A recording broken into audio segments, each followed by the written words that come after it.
Merci de nous retrouver pour la dernière partie du débat des représentants francophones pour la 25e Knesset. Nous allons parler d'un sujet qui nous tient particulièrement à cœur ici à Kalita, l'intégration et la Aliyah, alors que la Aliyah de France stagne et que les problèmes des Olim de France se multiplient.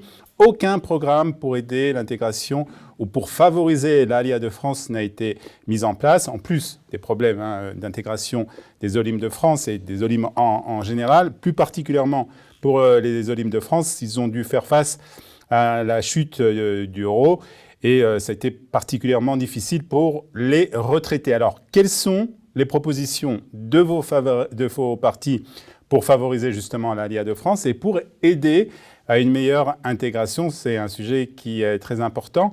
Et on va commencer peut-être avec... alors, on regrette que Yossi Taïeb, qui a été député et qui a agi, qui a fait des choses justement pour l'Aliyah de France, ne soit pas là dans ce débat pour parler de son expérience en tant que député francophone dans la dernière Knesset. Ça aurait été intéressant de l'entendre. Je voudrais m'adresser à l'autre député qui a été dans cette dernière Knesset, la 24e Knesset, qui est toujours député. Vous avez donc été député, vous avez pris sur vous Yom Tov, de vous occuper du dossier de l'Aliyah de France. On se souvient aussi des déclarations de Naftali Bennett selon lesquelles il voulait être le père de l'Aliyah de France. Malgré cela, on n'est pas arrivé réellement à obtenir ce qu'on voulait, ni les budgets, ni les avantages pour l'Aliyah de France. Alors, ma question que je vous pose, est-ce qu'on prend au sérieux les Olim de France et l'Aliyah de France, que ce soit à la Knesset ou au gouvernement? Premièrement, je pense que oui, mais pas assez. En ce qui me concerne, moi j'ai porté dans la Knesset le plan de l'Aliyah de France qui a été voté dans le dernier budget, un plan de 30 millions de shekels. C'est une des raisons pour laquelle j'ai voté le budget de l'État. J'ai eu beaucoup de pression pour ne pas le voter, des manifestations dans chez moi, pour les gens qui se rappellent, et des tentations de passer de l'autre côté, justement. J'ai notamment voté le budget pour faire passer ce plan pour les Olim, qui a été voté. La coalition est tombée quelques mois après, donc dans l'application du plan, nous avons des difficultés. Au moment où nous parlons, je me bats encore pour son application, pour ce plan qui a été voté, même si la coalition est tombée, d'essayer d'utiliser, malheureusement, je ne suis pas aidé ni par le Chasse, ni par le Likoud, ni par personne, puisque quand la coalition tombe, en réalité, chaque chose qu'on veut appliquer, il faut que ça se fasse en concertation avec l'opposition et la coalition. Nous savons que l'opposition met son veto sur tout, et c'est malheureux. Aussi, j'ai été celui qui a été le premier député de la Knesset à avoir demandé la création de la commission de l'Aliyah et de l'intégration. Pareil, l'opposition, la commission de l'intégration devait revenir au député Mergui de Chasse, et ils ont décidé de ne pas la créer. Je me suis battu pendant des mois contre ça et j'ai eu gain de cause en fin de compte quand la guerre en Ukraine a éclaté et j'ai été nommé donc moi-même président de cette commission de facto. On l'a renommée comme commission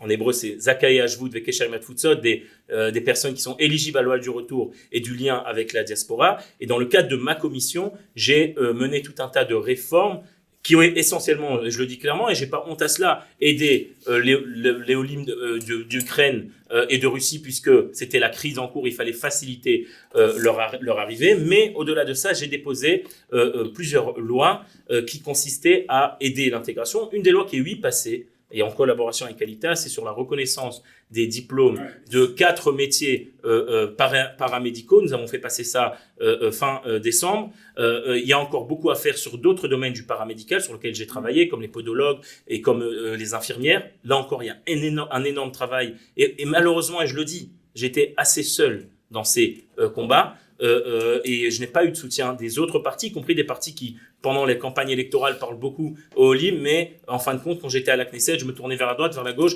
et j'avais pas forcément de soutien. Il y a encore beaucoup de choses à faire. Et si vous êtes député, vous continuerez à... Bien évidemment, au-delà de cela, pas toujours, même dans la coalition, je suis désolé, même dans la coalition, il faut se battre puisque chacun en réalité défend, j'ai envie de dire, sa crèmerie. Non, mais pour cette loi, et malheureusement, j'ai eu du soutien de mon parti, j'ai eu le soutien total de Naftali Bennett sur toutes ces réformes, notamment aussi d'Ayelet Shaked sur ma loi, la loi que j'ai proposée, que c'était pendant le Corona. J'ai fait ouvrir les frontières pour les juifs de diaspora pendant le Corona, et j'ai déposé une loi qui a reçu le soutien de la coalition et qui devait passer en première lecture. Malheureusement, encore une fois, la coalition est tombée. Cette loi dit que toute personne qui est juive de diaspora et éligible à la loi du retour reçoit automatiquement un visa en Israël, c'est-à-dire que même si les frontières sont fermées, on peut rentrer toujours en Israël pour les Juifs de diaspora, et reçoit aussi donc une carte de membres, j'ai envie de dire, d'éligibilité à la loi du retour, même s'ils ne font pas encore l'Aliyah. C'est comme un statut intermédiaire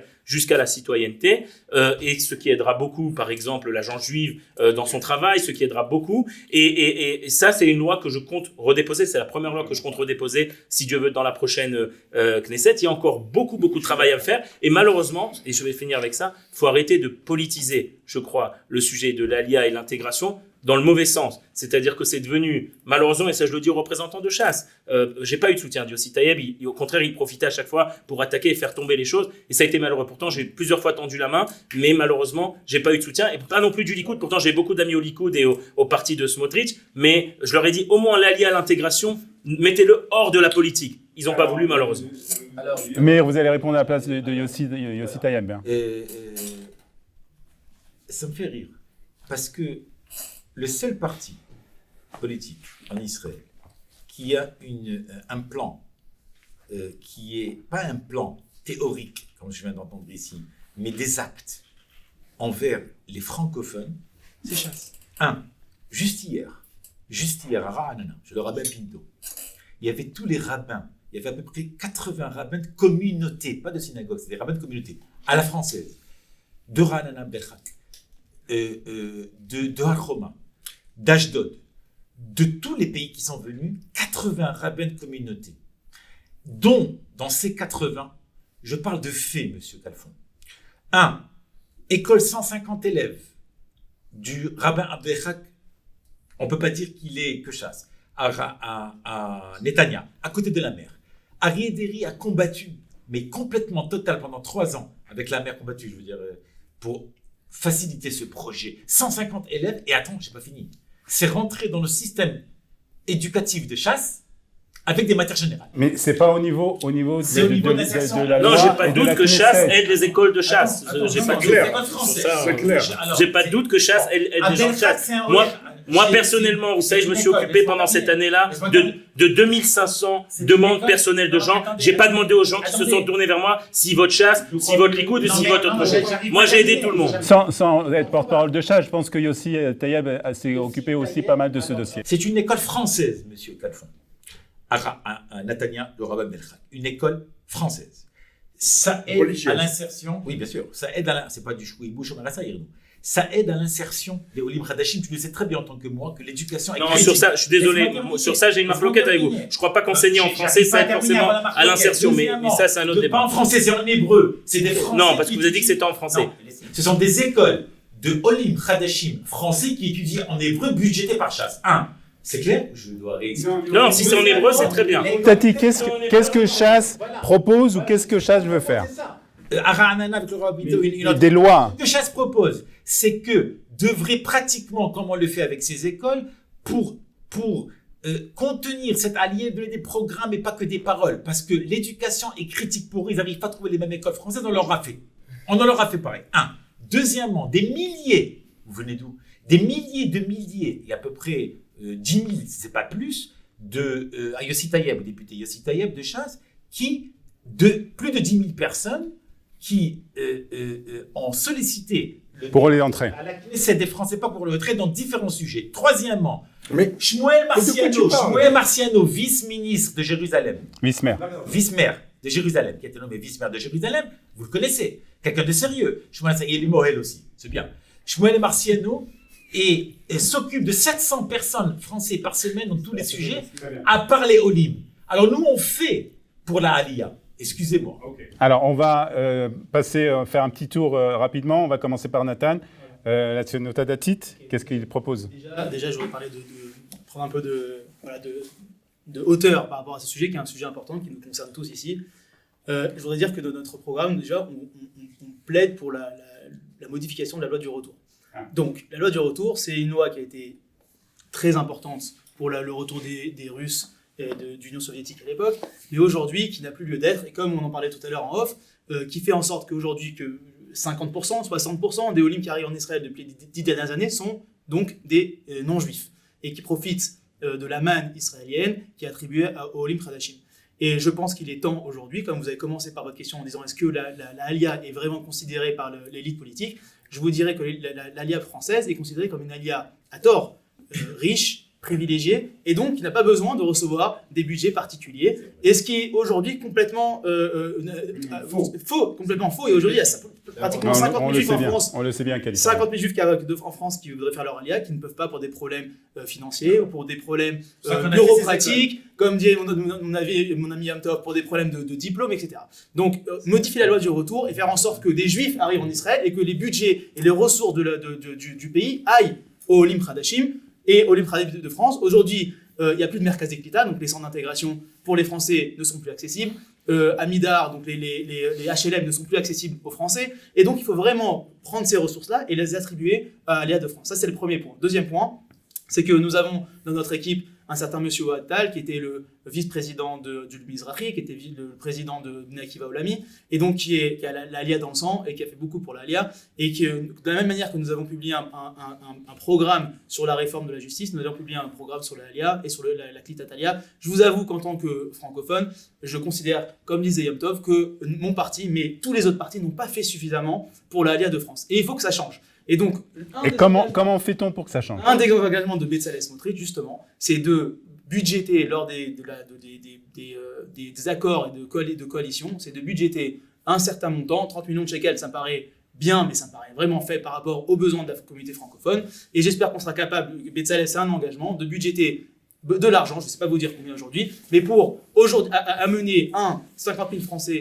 en Israël, et deuxièmement, pour permettre aux Français qui habitent en Israël de rester ici, parce que certains partent. Un dernier point qui est important, mon ami de chasse parlait des communautés. Je pense que l'Aliyah de France est très spécifique. Elle s'organise autour de communautés, des communautés autour du Chesed, autour de la Torah, autour de Rabbanim, autour de projets communautaires, et c'est très, très spécifique à notre Aliyah. Et il faut, et c'est un des engagements de Bezalel Smotrich, il faut que les ressources, la manne, l'aide financière, bureaucratique, passent par ces communautés qui sont au plus proche des Olim Hadashim. C'est clair. On va écouter maintenant Amir Weitman, le Likoud. Pendant 12 ans, le Likoud a été au pouvoir. Binyamin Netanyahou, on sait, parle français, il aime beaucoup la communauté francophone, mais dans les faits... Un petit peu français. Un peu français, quand on l'entend de temps en temps, mais dans les faits, pas grand-chose n'a été fait pour la Aliyah de France. Alors, franchement, là, je me permets d'être en désaccord. Je pense que là, pour le coup, Yom Tov pourra quand même confirmer qu'on n'est plus du tout dans la même situation aujourd'hui. Parce qu'on était peut-être en 2010. Il y a énormément, par exemple, de diplômes qui ont été aujourd'hui reconnus, qui sont reconnus. Alors, il y a encore d'autres choses à faire, mais il y en a déjà beaucoup qui sont reconnus aujourd'hui. Mais ça a été fait ça par le Likoud? Oui, ça a été fait. Oui. Je ne parle pas de choses qui ont été faites depuis 18 mois, je parle de choses qui ont été faites pour les 10 ans qui ont précédé. Même des choses, même l'équivalence, par exemple, du permis de conduire, des choses comme ça. Il y a eu plein de choses qui ont été faites. Maintenant, est-ce qu'il faut faire plus? Écoutez, en toute franchise, vous me permettrez peut-être d'être un petit peu différent, de se faire un peu un son de cloche un peu différent. Je ne suis pas sûr que donner des budgets soit véritablement la bonne solution. Je pense que les Juifs de France, comme d'ailleurs les Juifs, comme moi je suis venu de Suisse, mais comme les gens qui sont venus de partout, en fait, ne sont pas venus pour rester entre eux dans une espèce de ghetto francophone ou français. C'est pas du tout, je pense, l'intérêt et ni le désir de la plupart des Olim de France ou d'ailleurs. Nous sommes venus ici pour faire partie, je pense que je me permets de parler pour tout le monde ici, nous sommes venus ici pour faire partie de l'aventure. Mais pour aider cette intégration, il y a quand même des difficultés. Il y a quand même des difficultés, il faut faire face à ces difficultés. Les difficultés ne sont pas à être à moi. Quand on parle d'équivalence de diplôme, des choses comme ça, oui, mais pour le reste, c'est des choses qui doivent venir de la société civile. L'aide, elle doit véritablement venir de la société civile, de l'entraide entre nous, on sait le faire très bien. D'ailleurs, moi j'habite à Roma, il y a une communauté francophone qui est très importante. Mais tu vis en communauté alors. Et on vit en communauté, voilà, et on s'aide les uns les autres. Ça n'a rien à voir avec l'État. Et je pense que la plupart des solutions, la plupart des problèmes de l'Aliyah française, elles doivent venir d'une part d'avoir une économie qui fonctionne ici, qui soit prospère, où les gens puissent avoir du travail et avoir un système éducatif qui marche, où les enfants puissent aller dans de bonnes écoles. Donc ça, c'est la chose qui est la plus importante à faire au niveau des États. S'il y a encore des équivalences à obtenir, eh bien, très bien, il faut le faire. Mais c'est tout. Pour le reste, je pense que venir au port de l'État, c'est taper à la mauvaise adresse. Henri Mitterrand? Yachatid, qu'est-ce que le parti propose pour les Hauts-de-France? Moi, je vais resserrer le focal sur l'ALIA de France. Et là, pour le coup, je ne vais pas élargir. C'est un problème sérieux qui n'est, et malheureusement, il faut le dire, qui n'est pas pris au sérieux par l'État d'Israël. Et pourtant, c'est une question non seulement d'éthique, mais c'est une question vitale. Comment ça se traduit exactement sur le terrain? Il faut dire les choses. L'ALIA, c'est devenu un luxe pour les Juifs de France. C'est un vrai luxe. Si on a les moyens, on fait l'ALIA. Si on n'a pas les moyens, on ne peut pas la faire. Concrètement, on ne peut pas la faire. Comment changer les choses? Comment changer les choses? Parce que quand on compare les niveaux de vie entre la France et Israël, le coût de la vie entre la France et Israël, la consommation quotidienne entre la France et Israël, il y a déjà un tel écart au départ. Et maintenant, avec l'affectation... Il n'y a pas d'écart entre le niveau de la France et d'Israël. Il n'y a pas Il y a un problème dans ce domaine. Non, c'est indéniable. pardon, excusez-moi, mais Par rapport à Paris, non, je parle de choses concrètes. Quand vous avez à Netanya, à Ashdod, toute une population qui vit de ses revenus de retraite, et qui ont vu chacun une l'euro, seconde, s'il vous plaît, ils autre sont chose. dépendants, ils ont C'est une pour les retraite retraités. française. D'accord. Merci. Pas seulement des retraités, les gens Merci qui travaillent, de me laisser un tiers de parler. la population est Merci française, de c'est avec la France. laisser. Alors, quand ces populations sont au bord vraiment de la survie en Israël, eh bien, qu'est-ce qu'ils font? Ils retournent en France. Et on en voit beaucoup. Alors, il y a deux catégories. Il y a non seulement les retraités, mais il y a aussi les jeunes couples. Alors, au milieu, ça va à peu près. Mais les jeunes couples, actuellement, Ils viennent travailler en Israël. mais non, ils ne viennent pas. Bah, si. Ils ne viennent pas, ils repartent. Non, mais ceux qui Mais viennent, écoutez, ils peuvent travailler en Israël s'ils sont jeunes. Par On ne définition. parle pas de théorie ou, Mais je parle pas de ou théorie, construction c'est la mentale. pratique. Je parle de réalité sur le terrain. La réalité, Voilà. c'est qu'un Alors, jeune couple qui vient, il peut maintenant, travailler et gagner sa vie écoutez, en Israël. Non, mais vous avez l'air de quand même de minimiser les problèmes de l'alliance française, excusez-moi. Mais c'est- l'alliance oui, française, elle a des vous vrais êtes, des enjeux majeurs. Les couples, on a fait notre alliage, j'ai l'impression, tous un peu tôt ici. Donc c'était finalement la meilleure des décisions d'ailleurs que j'ai prises de ma vie, mais c'est une solution de facilité par rapport à ceux qui font leur alliance à 40 ans, à 30 ans, avec Mais des c'est pas enfants, facile. et qui éduquent des adolescents en Israël, dont 20% sont noshrim de Tzahal, donc sont virés de Tzahal. Mais c'est Parce toujours que- été comme ça. Non, mais c'est toujours Mais été comme non. ça. Mais ça veut Mais dire non, ce n'est qu'on pas ne peut comme pas ça. minimiser les problèmes de la population francophone. Il Ouais, faut pour les aider. Regardez la Il faut les réalité aider. en face. Et de dire ils vont travailler. Non, De dire ils vont travailler, c'est comme un peu ce qu'a dit Macron. Il faut traverser la rue, il faut qu'ils aillent travailler. Mais C'est il a si facile que ça. C'est la C'est ça, c'est facile que ça. Tous les C'est pour ça que j'ai dit qu'il faut faire des francophones, tous les inégalités Français connaissent, à s'établir. connaissent Mais moi, des je gens me qui souviens. sont revenus Moi, je me souviens. sur le Mais départ. moi, je me souviens qu'il y a Si 15 vous ans. voulez nous en rendre compte véritablement, concrètement, ouvrez les pages des coups de pouce à Quelle la bonne Tania. solution, alors. Quelle solution? Justement, vous allez interroger Orna Barbivaï. Elle a pris le dossier en main.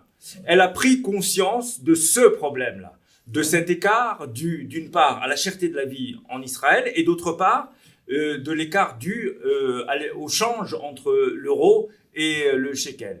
Et elle a l'intention de s'y atteler, comme elle s'est attelée avec le sérieux. C'est peut-être un peu tard. Comment ça, elle est au gouvernement depuis 1 an et demi déjà. Le gouvernement a presque terminé. Vous allez être surpris, vous allez voir. Ah bon? Oui, mais néanmoins, elle a pris conscience du problème. C'est vrai que c'est insuffisant. Il faut le dire. L'État d'Israël prend insuffisamment conscience de ce problème majeur. Et si jamais, ce qu'à Dieu ne plaise, l'alliance se tarit, alors la vocation d'Israël maintenant sera mise en cause. Très bien. Marco? Alors tout d'abord, l'État d'Israël est basé sur la Aliyah. C'est l'essence même de l'existence du pays. Des Juifs ou des Arabes de France? L'existence même du pays est basée sur la Aliyah. Et de tout temps, ça a été comme ça. Donc tout parti sioniste, en général, veut investir, veut la réussite de la Aliyah. Alors, les Juifs de France ont un double problème. D'abord parce qu'ils quittent un pays qui est un État-providence. Il y a, et en France, une vraie social-démocratie, il y a des allocations familiales, il y a des logements sociaux, et ce qu'il n'y a pas en Israël. C'est-à-dire qu'en Israël, les allocations familiales sont très basses, allocations de logement 1, et c'est-à-dire après 1 an, et que pas 6 exact mois, du tout, 1 an. Attends, laisse-moi finir. Et tout d'un coup, ils se rendent compte que Israël est un pays ultra-capitaliste. Et il y a un choc et il n'y a pas d'aide, même s'ils ont beaucoup d'enfants. Alors, certains, ceux qui sont religieux, se tournent vers l'économie parallèle de chasse, avec tous les Gmilot Rassadim et Ezra, qui n'est pas complètement contrôlé par l'État. Et c'est-à-dire qu'il y a beaucoup d'aides aux Noirs comme ça. Et oui, mais ça n'est pas contrôlé par l'État. Cela veut dire qu'on décharge l'État de sa responsabilité et on veut que les gens se débrouillent. Pas forcément les Olim. Les Olim, ils sont une population plus vulnérable parce qu'ils n'ont pas ici des propriétés, ils n'ont pas toujours de la famille et tout ça. Donc, ils sont les plus touchés par cette politique ultra-capitaliste. Mais Marco, Je pense qu'il faut, justement, en rapport avec ça, notre parti, le Parti travailliste, propose justement d'augmenter les allocations familiales et d'augmenter les allocations vieillesse. De toute la population, pas seulement des Olim. Bien sûr, mais ça profitera surtout aux Olim parce que les Olim, c'est une population vulnérable. Mais pendant 1 an et demi, vous étiez au gouvernement. Qu'est-ce que Merav Michaeli, par exemple, a fait pour les Olim de France? Les allocations chômage et on a mis les transports publics. Et s'il te plaît, depuis de 75 ans, ils voyagent gratuits dans le transport public. C'est pour toute la population. Comme je l'ai dit, pour pouvoir réaliser son programme, il faut une force politique. Donc, il faut voter pour le Parti travailliste afin d'avoir des propositions sociales. Pour les Olim au Parti travailliste. Mais les mesures sociales, c'est pour cette raison que les Olim s'en vont d'Israël. C'est pour cette raison, des raisons sociales, des raisons économiques, des familles arrivent au seuil de pauvreté et donc ils repartent en France. C'est essentiel, c'est ce que je dis. Alors justement, si tu es laïque, alors tu peux toujours courir pour avoir l'aide de chasse. Les laïcs peuvent s'organiser. On est contre l'économie parallèle qui n'est pas sous le contrôle du gouvernement. Voilà. Alors donc un dernier petit mot, hein, d'accord. Alors je pense que c'est un plan sioniste que de faire des logements sociaux et de faire des mesures sociales. Yom Tov et Nathan. Justement, je pense qu'on a entendu beaucoup de gens parler, c'est très intéressant, mais c'est beaucoup de généralités. Malheureusement, le sujet des Olim est trop important pour rester sur des généralités. C'est un sujet sur lequel il faut qu'il y ait des gens qui travaillent vraiment sur cela. Et je suis désolé de le dire, après avoir passé 1 an et demi au sein de la Knesset, seulement des députés qui sont eux-mêmes Olim et eux-mêmes intégrés, on va dire, touchés par ces sujets peuvent faire avancer ces sujets à la Knesset. On peut pas compter sur des partis qui envoient certes des représentants, mais Roubadi, mais je vous respecte tous, mais malheureusement c'est un sujet, il faut des députés. Et là, peut-être que je vais vous étonner, monsieur Watlin, et je pense que c'est très bien que Chasse a un député francophone. Je pense aussi que j'espère, en tout cas, que le Likoud enfin, après qui prend 3 voire 4 mandats des francophones à chaque élection, mais peut-être cette fois-ci enfin on aura un député francophone au Likoud, et ça c'est une bonne chose. C'est une bonne chose. Tous les Français, c'est 2 mandats. Donc ils ont. Il y a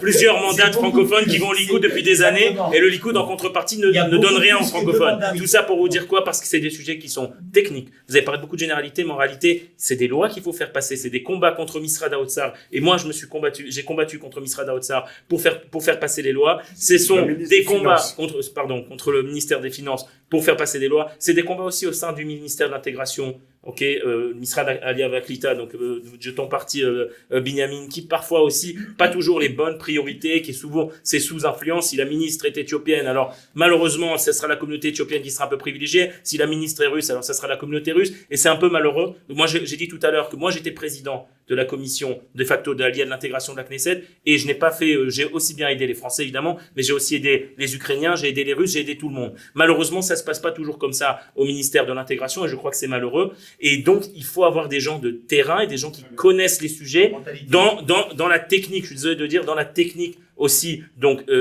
parlementaire, pour faire passer les projets, parce que donner des idées en l'air, c'est bien beau, mais en réalité, c'est des lois qui doivent être traduites concrètement dans la Knesset. Le mot de la fin pour Nathan.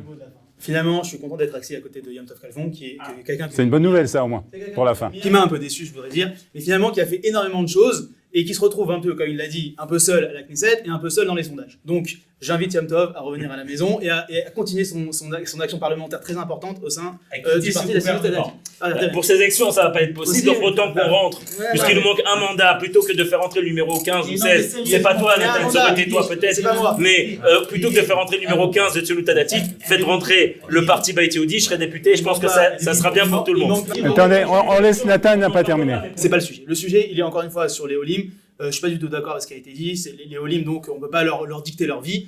Ils viennent, ils ont suffisamment de problèmes. On aimerait tous qu'ils soient intégrés, qu'ils travaillent ici, qu'ils aient un travail en hébreu. Personne ne peut leur dicter. Mais si, leur dicter leur vie, c'est compliqué. Je voudrais juste faire une proposition simple. On a parlé des retraités. On a parlé Se prendre en main, c'est dicter les choses. Mais les Français se prennent en main. Le fait de venir ici avec une famille, c'est de se prendre en main. Le fait d'éduquer des enfants ici, quand on parle d'hébreu, c'est de se prendre en main. Le fait d'appeler un copain et de lui dire traduis-moi un exercice en mathématiques, c'est de se prendre en main, monsieur. Proposition Concrète que j'essaye de faire passer dans le parti, ça ne veut pas dire qu'elle sera acceptée, et que j'espère que tous ici pourront la soutenir et la soutenir auprès de leur parti. Les retraités souffrent. Ils n'ont, comme vous l'avez dit tout à l'heure, ils ont une petite retraite. Si on était capable de créer un produit financier qui viendrait assurer le taux de change euro, shekel, pour permettre aux retraités d'avoir... Mais c'est bien sûr que ça existe, c'est facile de créer un produit par c'est facile. C'est une question de volonté. Là, on parle pas de politique. M'excuse, mais alors là, on a parlé de choses techniques. On va pas rentrer trop dans les détails non plus. Mais ça n'existe pas, ce que tu viens de proposer. Ce qu'on peut, oui, faire, ça c'est une décision politique, c'est ce qu'il a dit Benjamin, et là je suis d'accord avec lui, c'est qu'on peut décider qu'on a envie que, par exemple, des retraités de France ou d'ailleurs, qui aient en fait un revenu minimum en shekel qui soit garanti. Et donc à ce moment-là, en fait, le delta entre la traduction en shekel de ce qu'ils reçoivent en euros. Bon, on va pas rentrer dans les détails. C'est un peu compliqué, on va pas rentrer dans les détails. On a compris qu'il faut une aide pour les retraités. On va vous remercier d'abord d'avoir tous participé à ce débat. On va souhaiter bien entendu le meilleur pour vous tous, Be'atzlacha à vous tous, et qu'on ne se retrouve pas dans 6 mois surtout. Merci beaucoup.